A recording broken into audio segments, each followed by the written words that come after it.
Assalamualaikum warahmatullahi wabarakatuh. Alhamdulillahirabbil alamin wassalatu wassalamu ala asyrofil mursalin sayyidina maulana Muhammadin wa ala alihi wa sahbihi asma'in amma ba'du. Yang sangat saya hormati wonten Abi Profesor Quraish Shihab, wonten Bu Aufa, Profesor Aufa, wonten semua orang-orang UGM, semua yang saya hormati, termasuk niki moderator nih Pak Munjid. Saya seperti yang dikatakan Bu Aufa, saya ini termasuk kiai yang nggak suka kalau ngisi acara dikasih judul, karena itu teror. Teror juga mendikte. Saya berkali-kali bilang itu ibarat saya ini dokter jantung, ngerti pasien saya itu bahaya karena punya penyakit jantung, tapi pasiennya tanya cara ngobati jerawat.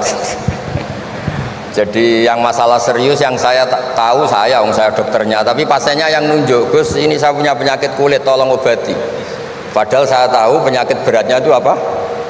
Jantung. Tapi karena ini acara memang harus ada judul, saya terima judul ini meskipun tadi Pak Mujid bilang ada judul itu berarti ada masalah dalam ukhuwah, kata beliau. Saya tadi karena sudah dipuji ahli Quran, sebelumnya terima kasih, tadi saya sepakat sama Pak Quraish. Terima kasih pada UGM karena sudah memberi gelar Pak Quraish Kiai Haji. Biasanya hanya Profesor Doktor, ini nggak ada Kiai Haji, ini spesial. Jadi ini penganugerahan Kiai Haji dari UGM, itu keren betul. Ini Mbak Naswa harus mencatat itu penghormatan. Ini yang ngasih gelar Kiai Haji itu UGM. Jadi karena nggak punya alumni yang jadi kiai, yang ngasih gelar orang lain gitu kira-kira. Begini masalah solusi ya. Saya punya sekian cerita, tadi sudah dipuji ahli Quran, saya cerita yang Quran saja. Tidak semua masalah itu penyelesaiannya harus dimarahin atau ditegur atau lewat proses hukum formal atau hukum positif atau pengadilan. Tadi di hotel saya suruhan beliau sudah cerita tentang materi yang saya utarakan. Begini ada sekian contoh, dan itu awal dari nggak ada kekerasan, tetap menjaga ukhuwah, karena modelnya penyelesaian yang tidak menyinggung, tidak mengadili, tidak mendiskreditkan, tidak memojokkan. Saya punya sekian cerita dan ini boleh dikulak Pak Munjid untuk ngiai di UGM, saya sahkan tanpa hak royalti.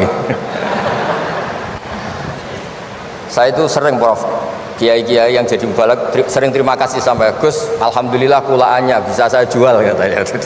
Karena saya ini sudah kiai resi, gak mau kemana-mana, tapi yang kulaan banyak diretailkan. Terus terima kasihnya sama saya, dan karena saya ikhlas ya ada dapat royalti. Tapi sudahlah, royaltinya surga saja. Saya cerita yang rileks. Khalilur Rahman Ibrahim itu pernah ingin, karena penat ya, mikir umat itu penat, capek, ingin masalahnya selesai dan nggak mungkin selesai, sehingga beliau minta umur panjang supaya punya waktu panjang untuk menyelesaikan problem umat. Sama Allah nggak dijawab. Ada orang tua yang sudah renta tua sekali, karena Nabi Ibrahim itu adalah terkenal dermawan, dipanggil terus dikasih kurma. Dikasih kurma itu makan itu meler lagi, makan meler lagi. Terus Nabi Ibrahim masuk kamar, ya Allah saya batalkan doa minta umur sampai tua. Ternyata engkau jawab, kalau terlalu tua kayak itu. Terus kedua, Nabi Dawud. Ini cerita dulu ya, jangan ditiru. Saya ulang lagi cerita dulu, jangan ditiru. Nabi Dawud itu terkenalnya ini, itu punya istri itu 99. Ini cerita dulu, kalau sekarang maksimal 4, itu saja kalau berani. Kata orang Madura itu kalau ingin punya istri 2, 4 itu 1 tambah 1 sama dengan 0 Gus, karena semuanya lari. Tapi ketika melihat satu perempuan yang cantik itu beliau ingin sekali. Ketika penasihatnya bilang engkau sudah punya 99, tapi tidak ada yang kayak itu. Saya masih ingat sama Profesor Zaini ketika nerjemah inna hadza akhi lahu tisuna najah itu, saya tanya sama Prof Zaini, abahnya Bu Ovain, Pak Zaini kenapa masih ingin yang satu lagi padahal sudah punya 99? Kata Nabi Dawud, tidak ada yang kayak itu. Terus saya guyon sama beliau, berani berargumentasi ini depan Bu Latifah ya? Jangan, ini kata Nabi Dawud, tidak kata saya. Singkat cerita terus Allah ternyata nggak negur Nabi Daud dengan apalagi mempermalukan, negur depan umum atau di medsos atau yang mempermalukan. Allah bikin drama, yaitu ngutus 2 malaikat. Nabi Daud pas itu raja, 2 malaikat datang tergopoh-gopoh menunjukkan kalau sedang ada masalah yang serius, yang krusial. Nabi Daud sampai kaget, fafazi aminhum, kaget betul Nabi Daud. Tahu-tahu ada orang di depannya terus tanya, kenapa kamu tergopoh-gopoh? Saya ini punya masalah berat ya Nabi Allah Daud. Apa masalah kamu? Ini saudara saya sudah punya kambing 99, minta saya yang punya kambing hanya 1. Gimana cara jenengan? Oh kamu udah adil, kamu rakus, dimaki-maki yang punya 99. Sudah ini keputusan final, sudah pulang. Bareng setelah pulang, loh itu gue banget kata Nabi Daud. Enggak ditegur, Allah pakai drama. Jadi masalah sekarang adalah amar ma'ruf nahi mungkar sudah kehilangan seni bikin yang tanpa masalah, yang tidak menimbulkan masalah baru gitu. Jadi intinya itu ada penyelesaian masalah yang tidak harus seperti itu gitu, pakai drama, pakai apalah yang. Terus cerita ketiga, banyak peristiwa-peristiwa sosial, saya ulang lagi, peristiwa-peristiwa sosial yang penyelesaiannya itu juga agak lewat pengadilan. Ada ayat wa Daud wa Sulaiman idh yahkumani fil harthi idh nafashat fihi ghanamul qaum. Itu yang diceritakan di beberapa tafsir. Ada cerita unik begini, ada 2 perempuan kakak beradik, sama-sama punya anak, kebetulan sama-sama ganteng. Karena masih kecil itu kan mirip, saya ulang lagi, karena masih kecil itu mirip, karena sama-sama Arab, tidak Arab sama Kebumen. Kalau sama Kebumen kan hidungnya beda, sama-sama Arab, bukan sama-sama Arab, sama-sama ganteng. Singkat cerita, yang satu ini dimakan serigala, anaknya yang satu dimakan serigala. Kemudian semuanya mengklaim yang dimakan tuh anak kamu, bukan anak saya, sehingga anak satu ini milik saya. Yang satu bilang ini anak saya yang selamat, yang anak kamu dimakan serigala. Nabi Daud ketika ada pengadilan seperti itu menghukumi yang argumentasinya meyakinkan. Sudah ini milik kamu karena kamu lebih berargumentasi. Setelah keluar, kata Nabi Sulaiman pas itu masih kecil, kalau hakimnya saya, keputusannya tidak seperti itu. Karena Nabi Dawud itu demokratis, saya pokoknya tidak akan keluar dari jalur Quran sebagai pemenuhan, karena saya Profesor Quraisy, Profesor Zain itu orang yang sangat menekuni Quran. Terus kata Nabi Dawud, Sulaiman sini, sudah kamu saja yang mengadili. Ternyata apa Nabi Sulaiman itu? Ngambil pisau. Mana anak yang selamat? Ini, udah kita bagi 2 saja supaya gak konflik gitu. Terus ada yang nangis histeris, menangis nangis, yang satu tenang saja. Terus sama Nabi Sulaiman, anaknya dikasihkan yang nangis. Ini ibu beneran ini, berarti ini ibunya beneran ini, anaknya mau dipotong nangis, kamu mesti ndak, masa anaknya mau dipotong diam aja.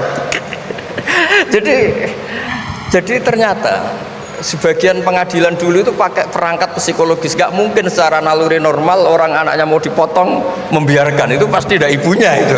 Akhirnya dimenangkan yang nangis tadi.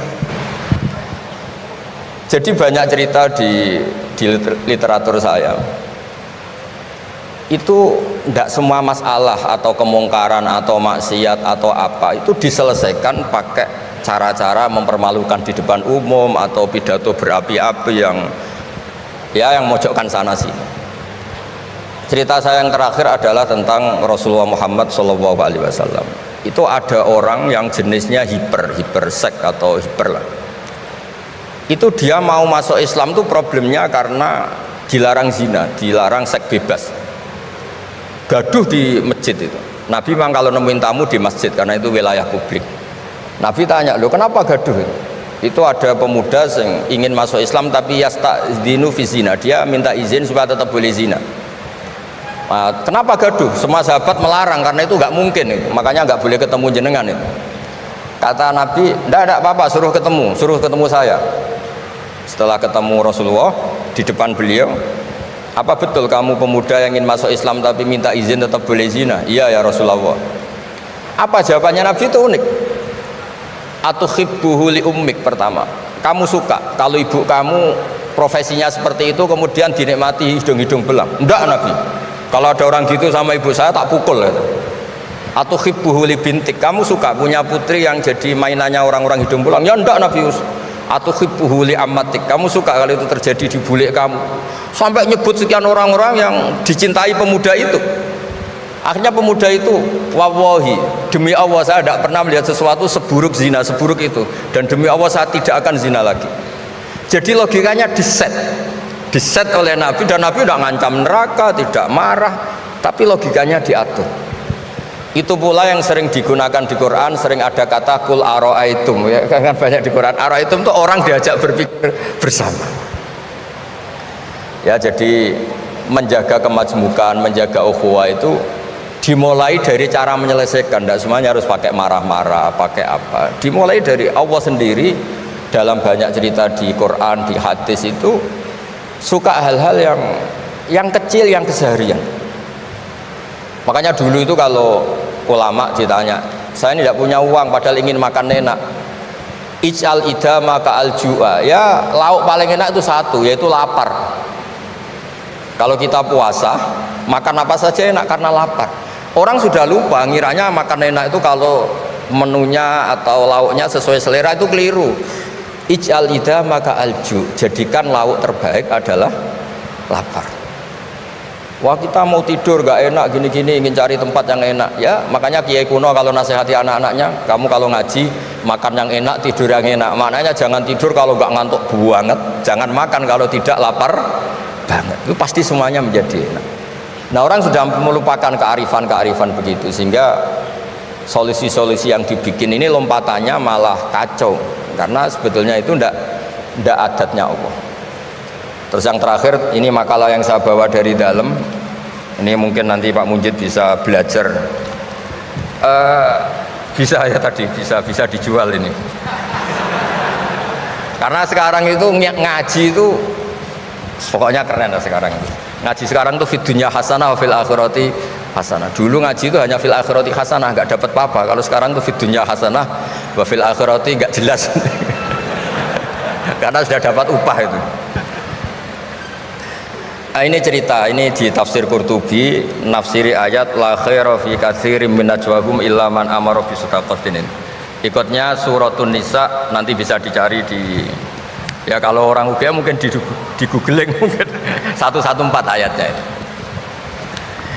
Sistem di pengadilan Indonesia, misalnya ada orang sengketa, kadang-kadang dilaporkan ke polisi itu silakan selesaikan secara kekeluargaan. Itu ternyata ini di tafsir Qurtubi, di kitab saya baca teksnya supaya nanti ditasih Pak Quraisy. Wa kataba Umaru ila Abi Musa al-Asy'ari radhiyallahu anhu qol rudda al-khusuma hatta yastalihu fa inna faslal qada'i yuristu bainahum ad-dhaghain. Jadi kalau ada orang sengketa, silahkan kembalikan yang sengketa, kata Sayyidina Umar. Jangan-jangan mereka punya solusi kekeluargaan. Karena kalau diputuskan di pengadilan itu bisa yurisud dhahain, bisa melahirkan dendam, hasud, dengki. Tapi kalau mereka diselesaikan dengan logika mereka sendiri, dengan kearifan mereka sendiri, maka itu lebih baik. Ini juga yang dilupakan, setiap ada masalah itu dikasuskan di pengadilan. Padahal ini andaikan saya dalam posisi pengamat politik mungkin cerita, padahal bisa diselesaikan dijadikan menteri misal, tapi tidak, itu tidak wilayah saya. Tapi itu tidak wilayah saya. Andaikan saya datang sebagai pengamat politik mungkin contohnya itu, tapi saya tidak masuk wilayah itu. Cerita-cerita itu masyhur itu. Dulu ini cerita lagi ke Habib Quraisy di Abi Quraisy ya. Pernah ada orang itu saking solehnya beli tanah, mestinya beli tanah seisinya, lala tanah itu emasnya banyak. Setelah itu orang itu bilang, saya ini hanya beli tanah kok isinya emas banyak, ini gimana? Bilang sama penjualnya. Penjualnya nggak mau, enggak, saya jual tanah seisinya, emas itu milik kamu, enggak, saya beli tanah kok dapat emas. Itu dulu penyelesaiannya bilang, kamu punya anak putri, kamu punya anak laki, ya sudah besanan saja biar gak kelio. Jadi dulu banyak cerita-cerita kearifan yang orang tuh udah harus rame-rame di pengadilan. Ya tadi andaikan saya politik, mungkin contohnya nggak usah di MK lah, dimenterikan gitu. Bisa andaikan saya politikus, tapi tidak, itu udah wilayah saya. Jadi di antara kebaikan Islam, benan nas, bukan benal muslimin, bukan benal muslim wal kafir, benan nas. Kita rukun sesama non muslim itu juga ajaran Islam. La khaira fi katsirin min najwahum Diskusi apapun tidak baik kecuali diskusi-diskusi yang menyuruh kebaikan, menyuruh sedekah, au islahim bainan nas, atau diskusi yang menjadikan kita baik-baik saja, hubungan kenegaraan, hubungan kebangsaan, hubungan kemanusiaan baik-baik saja. Ya, sekian mukadimah saya, nanti ditambahi Abi Kures, Profesor Kures. Sekian, dan saya tidak salam dulu karena pasti provokatornya ini merovokasi lagi. Jadi kalau moderator itu kan bikin sesuatu indah, ini jadi tidak indah.